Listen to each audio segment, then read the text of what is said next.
She offered him $5 crumpled and asked, "Where can I buy a heart for my mom?" And in that moment, the billionaire CEO realized he was looking into the eyes of the daughter he never knew he had. Nicholas Rain stood at the front desk of St. Mary's Medical Center, distractedly tapping his fingers against the polished counter. His suit, a tailored light blue ensemble from a Milanese designer, clung neatly to his tall frame, but there was exhaustion in his eyes. He had been running on caffeine and business meetings for days, and now he was simply here to collect donation records for his company's medical charity. Just another task in a calendar crammed with endless obligations. The hospital smelled of antiseptic and quiet desperation, something that always made him uneasy.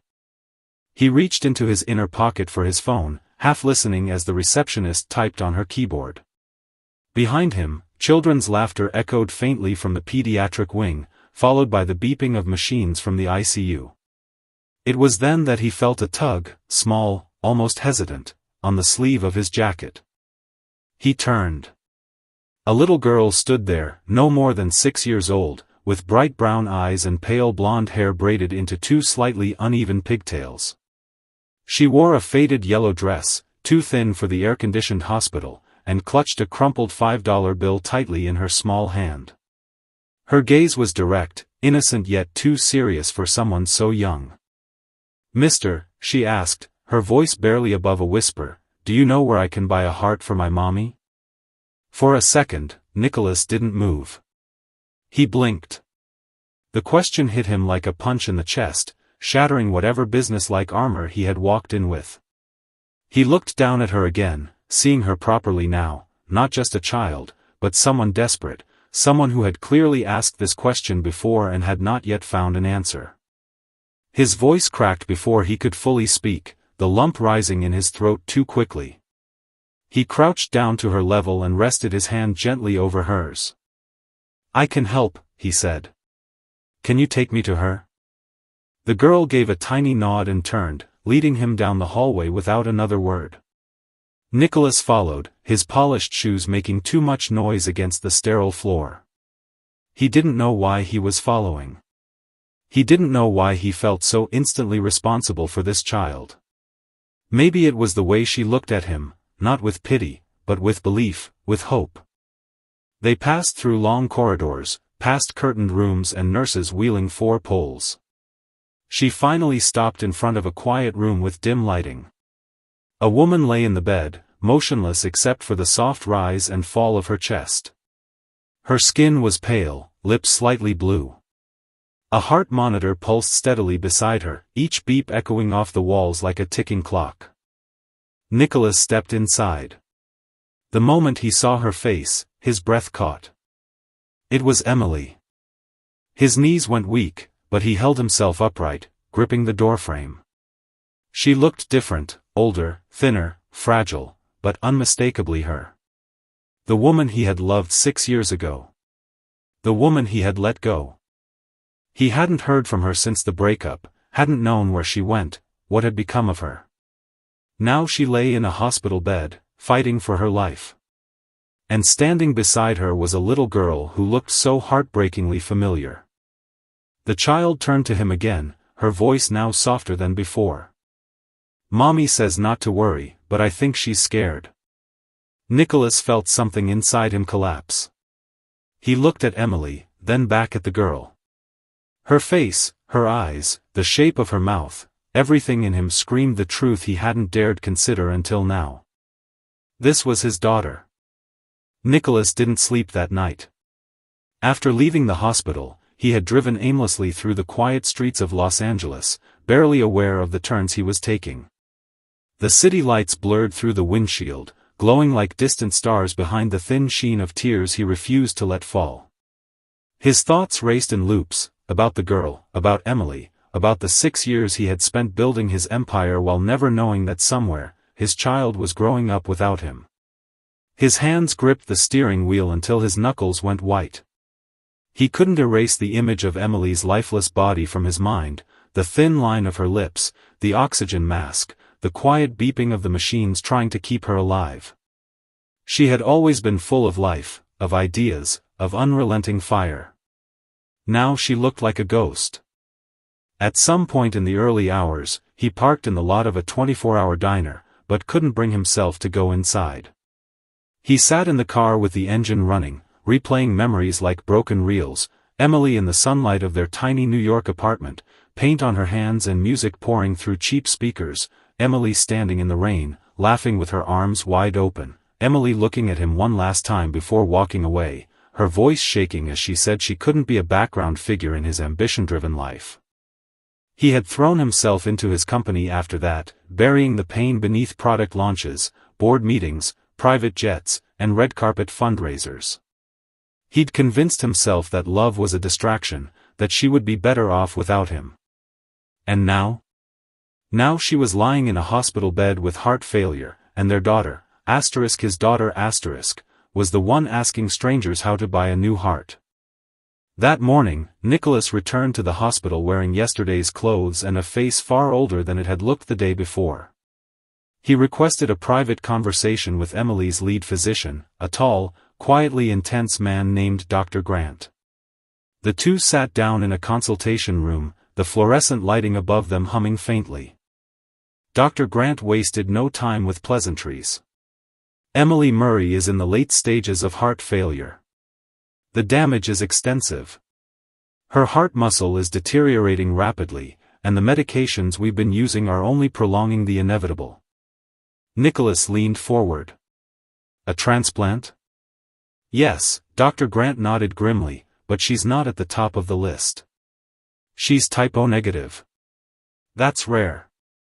And even if a donor becomes available, it might be too late. At best, she has maybe 2 weeks. Nicholas ran a hand through his hair, a million strategies already formulating in his head. What about private clinics? International registries? Anything. Money is not an issue. Dr. Grant sighed. With all due respect, Mr. Rain, this isn't a matter of money. It's about timing. There are legal protocols, ethics boards, and compatibility tests. Even with every door open, the clock is working against her. Nicholas didn't respond immediately. He stared at the floor, his jaw clenched, heart pounding. The truth hit him like cold water. This was something he couldn't simply fix by writing a check. This wasn't a failed merger or a market crash. This was the woman he had once planned to marry, the mother of his child, slipping away second by second. Later that day, he stood in the hospital garden, watching Lily chase butterflies between flower beds. She ran in crooked lines, her braids bouncing, a small bandage taped over one scraped knee. He sat on the edge of a concrete bench, trying to breathe. She approached him with a yellow dandelion, the kind most people would call a weed, and held it out proudly. "For Mommy," she said. "It's her favorite." Nicholas took it and swallowed hard. "She's very lucky to have you." The girl tilted her head.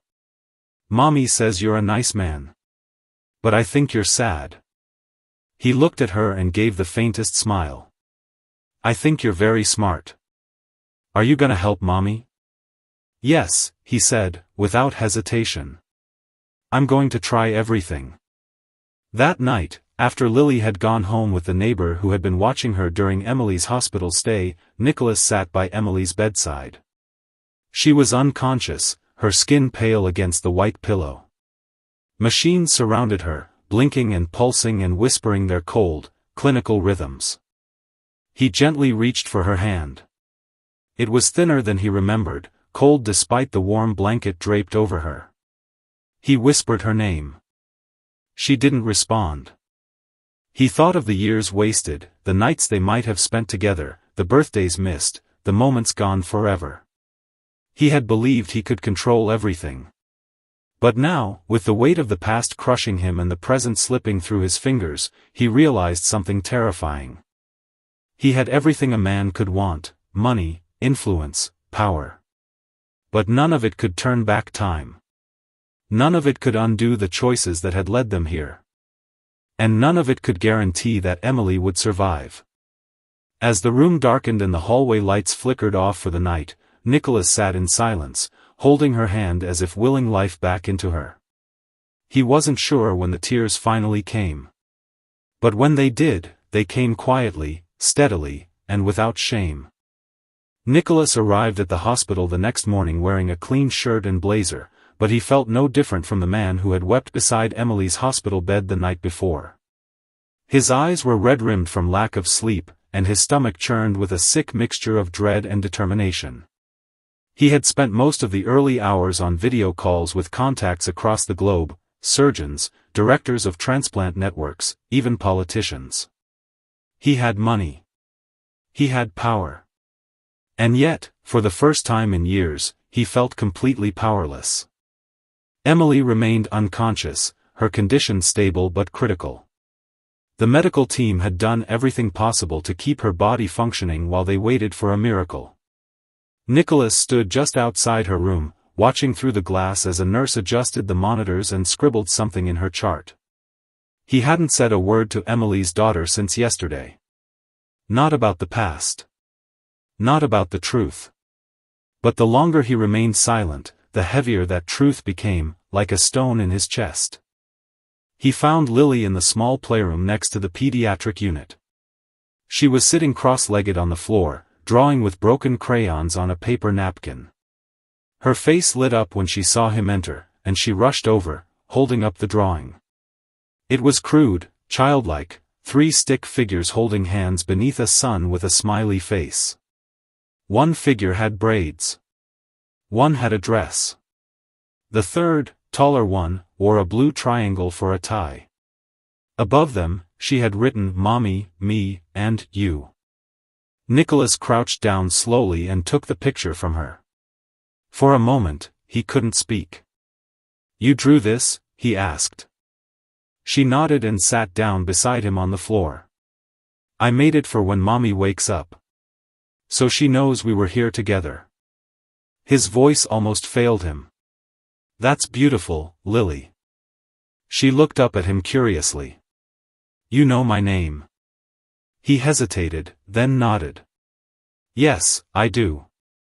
Mommy said you're just a nice man. But you know a lot of things. There was no accusation in her voice, just quiet curiosity. Her innocence made the moment even harder. Nicholas looked down at the drawing again, his throat tightening. Lily, he began slowly, I have to tell you something. Something very important. She tilted her head, waiting. You asked me yesterday if I knew where to buy a heart for your mom. I told you I could help. And I will. I'm doing everything I can. I know, she said softly. You're trying really hard. He smiled faintly but pressed on. There's something else. Something your mom never told you. Not because she didn't love you, but because maybe she didn't know how. She waited patiently, her small fingers playing with the hem of her sleeve. I'm your father, Lily. For a moment, there was only silence. Then she blinked, slowly, as if absorbing the words one by one. My real daddy? He nodded. Yes. She didn't speak. She just stared at him, as if trying to see something in his face, something that had always been missing. Her hands dropped into her lap. Why weren't you here before? Nicholas took a deep breath, feeling the weight of every mistake he'd ever made. Because I didn't know about you. Your mom and I, we were together a long time ago, but things got complicated. We lost touch. I didn't know she was going to have you. If I had known, I would have been here from the very beginning. Lily looked down at her shoes. She was quiet for what felt like hours. When she finally looked back up, her eyes were shiny with unshed tears, but her voice didn't shake. Are you going to leave again? Nicholas reached out slowly and placed a hand over hers. No. Never. I'm here now, and I'm not going anywhere. I promise. Her lower lip trembled. Then, without a word, she leaned forward and wrapped her arms around his neck. Nicholas held her tightly, his arms encircling her small body as though she might disappear if he let go. He buried his face in her shoulder and let out a shaky breath. They sat like that for several minutes, father and daughter reunited not by joy, but by necessity and truth. Later, Nicholas spoke with Dr. Grant again and made it official. He signed the documents to be listed as next of kin. He requested to be added to all medical decisions. There was no more pretending. No more walls. That evening, he stood once again by Emily's bedside. He spoke to her, even though she still hadn't woken up, telling her what he had told Lily, telling her he was sorry, for everything. He spoke about how proud he was of their daughter, how brave she was, how much she reminded him of her mother. Outside the room, Lily had taped her drawing to the wall. 3 stick figures. A family. Nicholas looked at it every time he left the room and felt something begin to mend inside him, something fragile but real. Nicholas had always believed that money could solve most problems. It had opened doors that were locked to others, erased obstacles that would have stopped ordinary people in their tracks, and turned impossible situations into manageable ones. But now, standing in a cold hospital corridor while Emily lay on the edge of life and death, he was beginning to understand the limits of wealth in the face of time. There was no check he could write that would slow the progression of her disease. No bank account large enough to purchase hours that were quickly slipping away. The heart transplant list was long, cold, and bureaucratic. Emily's blood type, O negative, was rare, which made the wait even more difficult. Statistically, it could take months. She had weeks, maybe less. The doctors had exhausted all available treatments. Her body was rejecting even the most aggressive medication regimens. At this point, her only chance was a donor heart, and fast. Nicholas activated every resource at his disposal. He placed urgent calls to hospital boards, transplant organizations, and international clinics. Private jets stood ready to fly across borders the moment a heart became available anywhere in the world. He reached out to cutting-edge research facilities, asking about experimental treatments and artificial heart programs. He offered millions in donations to fast-track approvals, bypass waiting lists, anything. He spoke to government officials, even quietly approached an embassy or two, looking for diplomatic strings to pull. His assistants coordinated communications across 3 continents, working through time zones with no rest.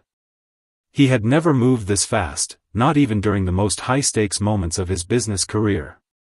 And yet, with every passing hour, the news remained the same: no match. No miracle. No heart. What haunted Nicholas most was the helplessness he saw in Lily's eyes. She stayed close by, sometimes napping in the chair next to her mother's bed, sometimes drawing new pictures that she would tape to the wall like offerings to fate. She asked fewer questions now, as if she sensed how fragile the truth was. When he kissed her forehead or brought her warm meals from the hospital cafeteria, she would smile politely, but the weight in her small shoulders betrayed the fear she was carrying. One afternoon, as Nicholas sat in a glass-walled meeting room with 2 transplant specialists and a liaison from the donor registry, someone mentioned a possible last resort, a revolutionary artificial heart implant that had recently passed clinical trials in Europe. It was a biosynthetic hybrid, part organic tissue grown from the patient's own cells, part nanotech scaffolding that replicated natural heart rhythms. Only one center in Switzerland was performing the procedure, and only a few had survived it. The operation was high risk and had yet to be approved for widespread use in the United States. The room fell silent as the specialist explained the details. The process was complicated. It would require transporting Emily overseas, likely via a medical jet equipped with a full ICU. They would need to secure international medical permits and sign liability waivers. There was a narrow window in which the surgery could be successful. If she grew any weaker, her body wouldn't survive the flight or the procedure. Nicholas listened, absorbing every word with grim clarity. For the first time, he didn't feel like a CEO, he felt like a man holding on to his last thread of hope. He asked the right questions, pressed for timelines, demanded contact information. He told them he would cover every expense, fund the clinic, pay for the next 10 patients after Emily if necessary, just get her in. Get her ready. Get her there. After the meeting, he walked slowly through the pediatric garden where Lily sat under a tree, playing with a worn-out doll. She looked up and gave him a hopeful smile, the kind that pierced straight through him. He sat down beside her and tried to speak gently. "We might be able to help your mom," he said. "But it means taking her far away. To a place with very special doctors." Lily listened carefully, then looked at him with wide eyes. "Will you come too?" Nicholas nodded without hesitation. "Of course. We'll both go. Together." She seemed to consider that for a moment, then reached into her backpack and pulled out a folded piece of paper. It was another drawing, this time of an airplane with 3 small figures inside, all smiling. He smiled, though his chest ached. Back upstairs, he watched the team prepare Emily for the possibility of transport. They adjusted her medication levels, began compiling her medical records, and contacted international specialists for consultations. Nicholas signed document after document. He approved a private medical jet, outfitted with everything she would need, including an onboard surgical team. There was no margin for error. Everything had to be perfect. And they had 72 hours to make it happen. On the second night, Emily stirred briefly. Her eyes opened, unfocused, then fluttered closed again. Her lips moved, whispering something too soft to hear. Nicholas stood beside her, holding her hand, hoping she could feel him there. "I found a way," he said, his voice low, trembling. "Just hold on, Emily. Please." He squeezed her hand gently, and for a second, he thought he felt her squeeze back. It was faint, barely more than a twitch, but it was enough. Enough to keep going. Enough to believe. In that moment, Nicholas Rain, billionaire, businessman, builder of empires, realized that this was the only deal that truly mattered. And failure was not an option. The night before the flight to Switzerland, the hospital room was quiet except for the steady rhythm of machines monitoring Emily's fragile heartbeat. Nicholas sat beside her, his elbows resting on his knees, his hands clasped together as though in prayer, though he hadn't prayed in years. The hours had passed slowly, each one weighed down by uncertainty and fear. Lily had fallen asleep in the chair next to her mother's bed, wrapped in a soft blanket one of the nurses had given her, her small fingers still clutching a crayon drawing she hadn't had the chance to tape on the wall. Emily hadn't spoken since that brief moment 2 nights ago, but the doctors said her condition was stable enough for transport, just barely. The team in Switzerland had confirmed her slot for surgery, and the air ambulance was set to arrive at dawn. All the permits had been approved, the specialists were on standby, and Nicholas had arranged for a secondary surgical team to be flown in as a precaution. Everything was in place, yet he couldn't shake the gnawing anxiety in his gut. He had done everything he could, but that didn't mean it would be enough. He reached into his briefcase and pulled out a small envelope, yellowed with age, edges worn. It was a letter he had written to Emily 6 years ago but had never sent. He had written it during one of their worst fights, a moment when he'd realized he was about to lose her but still too proud or too scared to say what needed to be said. The letter had stayed buried in a drawer until a week ago, when he'd found it while packing for one of his business trips. He had read it over and over since Emily had been hospitalized, each word now feeling both too late and desperately necessary. He unfolded it now and began to read aloud in a quiet voice, careful not to wake Lily. He told Emily the things he never said when it mattered, how proud he had been of her fearlessness, how much he admired the way she saw beauty in everything, how deeply he regretted putting ambition before love. He read every line, his voice breaking in places, and when he finished, he took her hand gently in his and whispered, "I should have said all of this a long time ago. I should have fought harder for us." The monitors beeped steadily in the background, a fragile reassurance. He didn't know if she could hear him. He didn't know if any part of her was still there, behind closed eyes and shallow breaths. But he stayed. All night, he stayed. Just after 3 in the morning, something changed. At first it was subtle, a shift in the rhythm of the machines, a sudden urgency in the beeping. The nurse on the night shift noticed it first and rushed into the room, checking the monitors, calling for backup.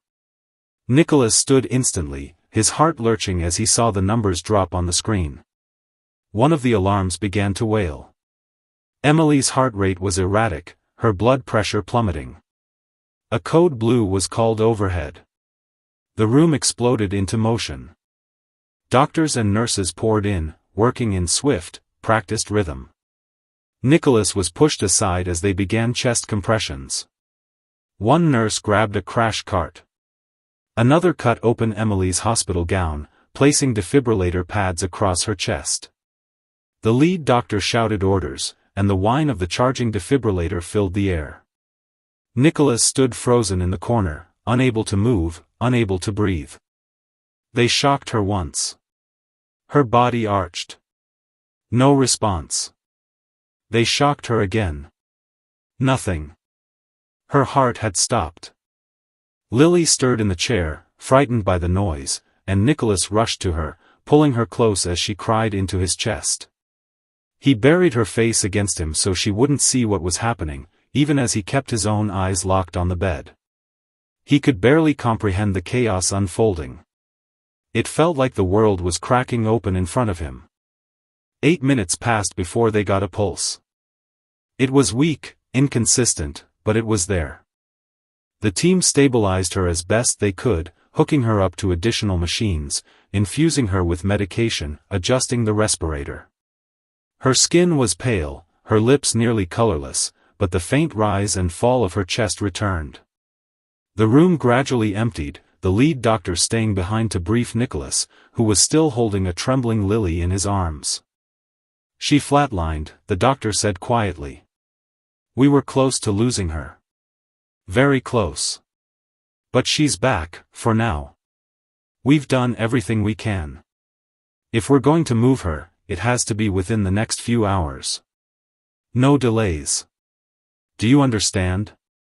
Nicholas nodded, numb. I understand. He sat with Lily beside the bed until the sun began to rise, holding her tightly while watching Emily sleep, her body now connected to more tubes and wires than ever. The medical flight team was already on site, preparing her for transport. Every second counted. The window was narrow, but it was still open.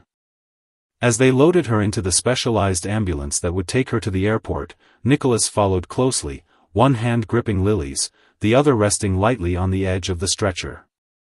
Emily's face remained motionless, her body barely reacting as she was lifted and secured into place. Lily looked up at him as the vehicle doors shut. Mommy's going to be okay now, right? Nicholas didn't know how to answer.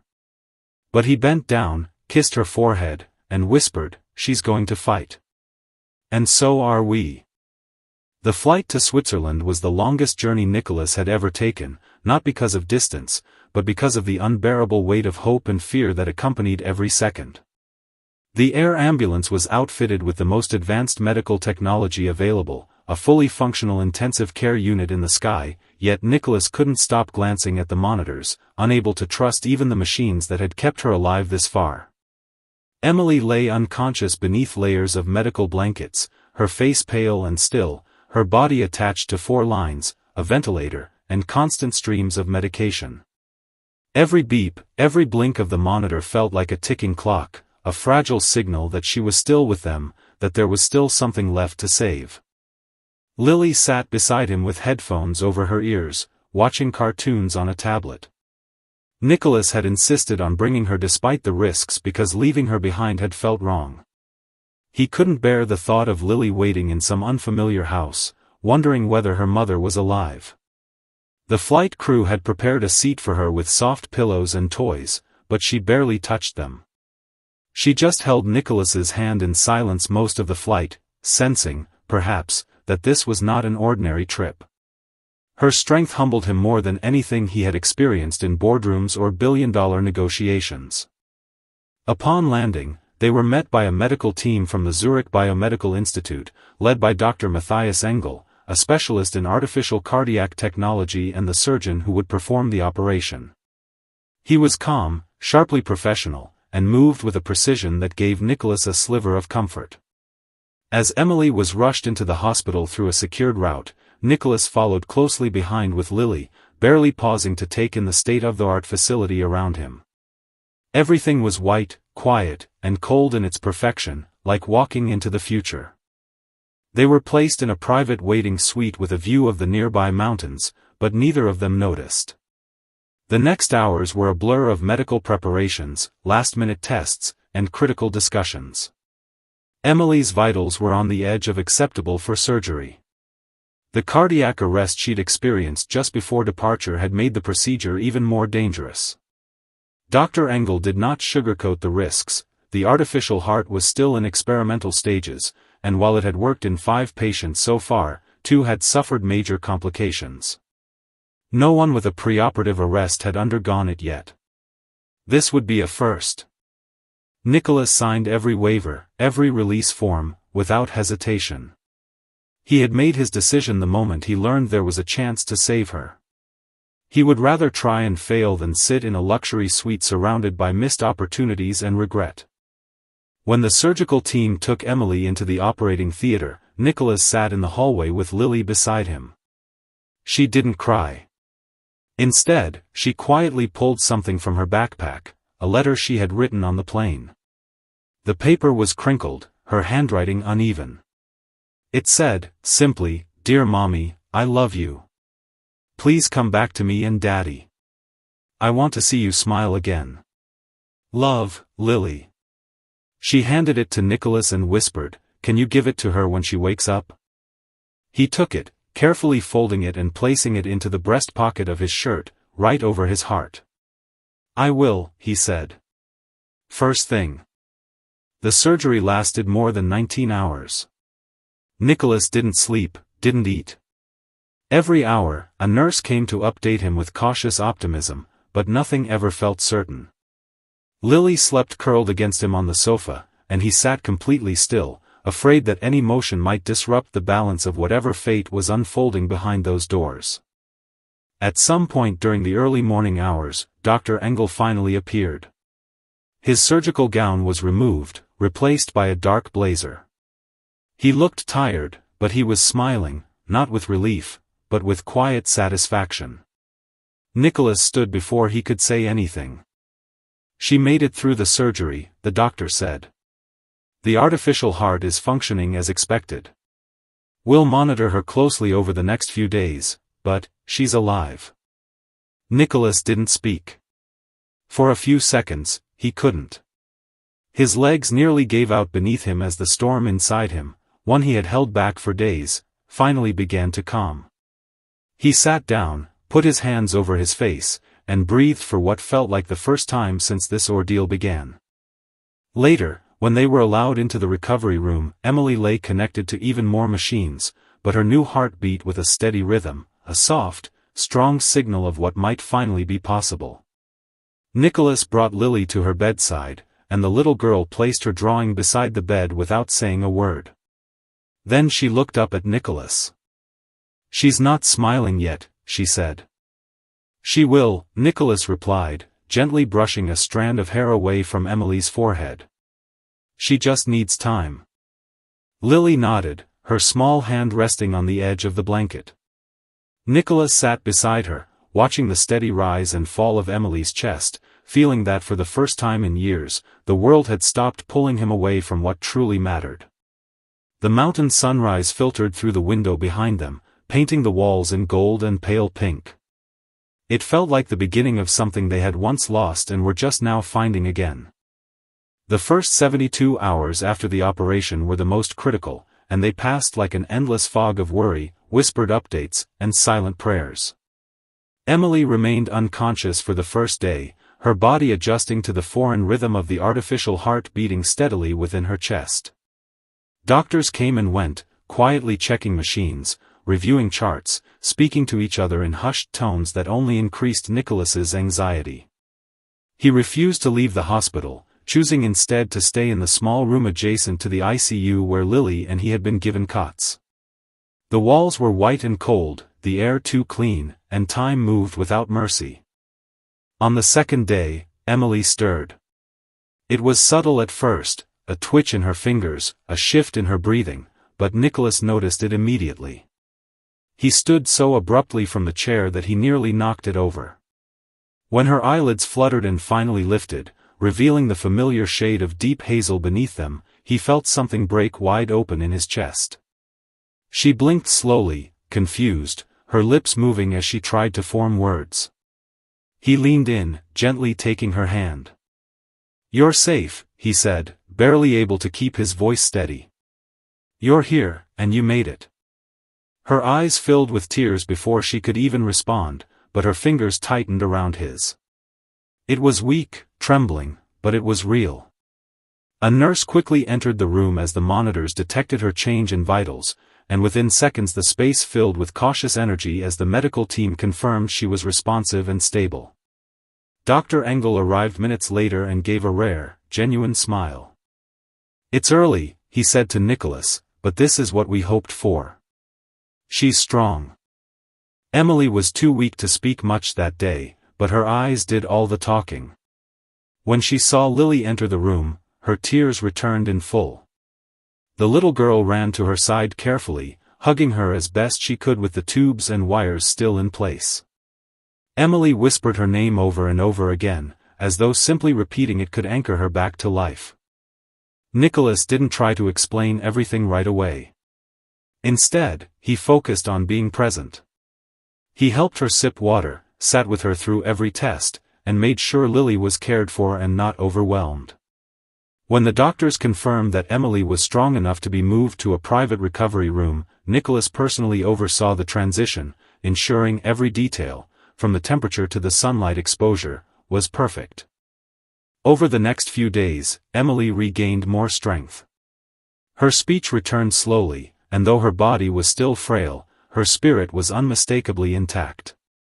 One evening, just before sunset, she asked Nicholas to sit beside her when Lily had fallen asleep. "I thought I was going to die," she said softly, her voice still hoarse but stronger than before. "I felt myself leaving. Like everything was slipping away, and I was too tired to hold on." Nicholas reached for her hand. "But you did hold on. You fought." She studied his face for a long time. "Why did you come?" He didn't look away. "Because I never stopped loving you. And because I had no idea you were carrying part of me all this time." Her expression softened with emotion, but there was still pain in her eyes. "I didn't tell you because I didn't want to tie you down. I thought you'd moved on. You had everything, your company, your success. I didn't think there was room in your world for me anymore." Nicholas exhaled slowly. "I thought I was doing the right thing by letting you go back then. I told myself love was a distraction, that ambition had to come first. I was wrong. Nothing I've built means anything compared to what I almost lost." Emily looked away, her eyes glistening with unshed tears. "I raised her alone, and there were nights when I hated you for not being there. But I never stopped hoping you would come back someday. Even when I told myself I didn't need you." He nodded. "I didn't deserve that hope, but I'm here now. And I'm not going anywhere." For the first time in days, a quiet peace settled between them. It wasn't forgiveness yet, but it was the beginning of healing. 2 weeks passed, and with each day, Emily improved. Her body adapted to the artificial heart better than the doctors had dared to expect. Physical therapy began early, slow steps guided by a gentle nurse who reminded her every time that every movement was progress. Nicholas stayed through it all, helping her walk, cheering her on, learning how to care for the device inside her. During this time, he and Lily grew closer in ways he hadn't imagined possible. They shared breakfasts in the hospital cafe, took walks around the nearby lake when Emily rested, and even played board games on the floor of the recovery room. Lily had stopped asking if her mom would be okay. Now she asked when they could go home together. On the day Emily was finally cleared to leave the hospital, Nicholas arranged a quiet celebration. No press, no entourage, just the three of them and a nurse who had grown fond of their little family. They walked out of the front doors slowly, sunlight warming their faces, Emily leaning lightly on Nicholas's arm as Lily skipped ahead, pointing out birds and flowers as though the world had suddenly become new again. That night, back at the apartment Nicholas had rented for their stay, Emily sat on the balcony wrapped in a soft shawl, the stars above them brighter than they'd been in months. Nicholas joined her, bringing 2 mugs of tea. She turned to him and said, "I don't know what comes next, but I want you in it."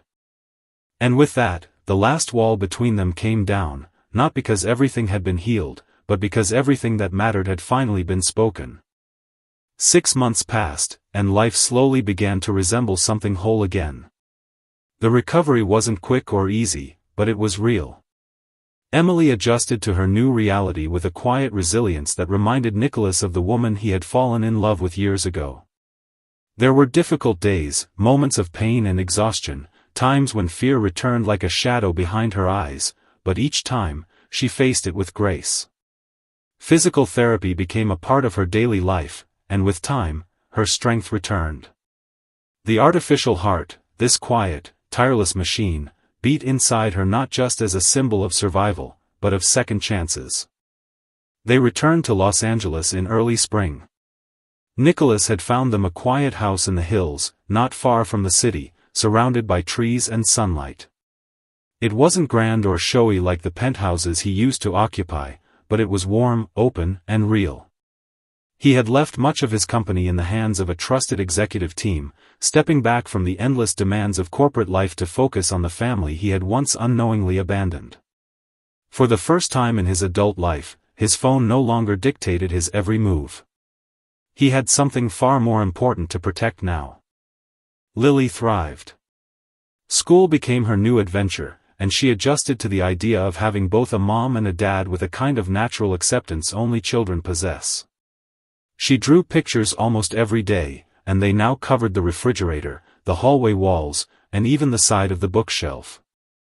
Most of them featured 3 figures, a tall man, a woman with a heart on her shirt, and a girl with 2 long braids. Sometimes there was a cat, which they didn't have yet, but she insisted it was only a matter of time. One evening, after Lily had gone to sleep, Nicholas and Emily sat together in the living room, the glow from the fireplace casting soft shadows across the walls. She rested her head against his shoulder, a blanket wrapped around her legs. The hum of the artificial heart was nearly inaudible, but Nicholas could feel its presence, a gentle rhythm under his fingertips whenever he held her hand or touched her back. He never stopped being aware of it, not in fear, but in gratitude. That sound meant she was still here. They talked more openly now than they ever had in the past. About their years apart, the pain of missed milestones, and the strange, beautiful way life had brought them full circle. Emily told him she had begun painting again, slowly at first, then obsessively. She had started a new series, a collection she called Resilience, and Nicholas had quietly purchased a small gallery space where she could showcase them, should she ever want to. She said she might. Not for fame or attention, but because she had something worth sharing now. By early summer, Nicholas began to plan something he had only ever imagined before, a wedding. Not a lavish affair with flashbulbs and designer menus, but something intimate and rooted in love. He proposed on a quiet morning with no audience except the birds outside the kitchen window. He didn't kneel. He simply held her hands and said, "I don't want to miss any more of this. Not one more minute. Will you marry me?" She nodded, crying and laughing at the same time, and pulled him into the kind of kiss that didn't need words. They were married 2 months later, in the backyard of their home. The garden was in bloom, the sky clear and soft with golden light. Only a few close friends were invited, along with the medical team from Switzerland who flew in just for the occasion. Dr. Engel gave a short, unexpected toast during dinner. "We deal in science," he said, raising his glass. "But every once in a while, what saves someone isn't medicine. It's love." Emily smiled at that, and Nicholas reached for her hand under the table. Lily stood between them during the ceremony, holding a small basket of rose petals. When the officiant asked, "Who gives away the bride?" Lily raised her hand high and said, loud enough for every guest to hear, "I do. Because Daddy didn't buy Mommy a heart. He gave her his." A hush fell over the yard, followed by the soft sound of laughter and tears. Nicholas bent down and hugged her tightly, burying his face in her shoulder, not caring who saw. Emily was crying too. That moment, so innocent, so pure, was more sacred than any vow they exchanged. Later, as the sun set and guests danced beneath the strings of lights Nicholas had hung the day before, Emily pulled him aside and whispered, "We're not just starting over, you know. We're writing something entirely new." He nodded. "And it's the best thing I've ever helped build." They stood there for a long while, just watching Lily dance barefoot in the grass, her laughter ringing through the warm air. The past still existed, it always would, but it no longer held them hostage. It was now simply the road that led them here, to a life neither of them had planned but both of them had chosen. And through it all, in the quiet space between one heartbeat and the next, Nicholas understood what it meant to truly be alive. Not because of wealth, or victory, or recognition, but because the two people who mattered most were beside him, breathing the same air, sharing the same future. Sometimes, the greatest miracles aren't the ones we pray for, they're the ones we never believed we deserved, but receive anyway.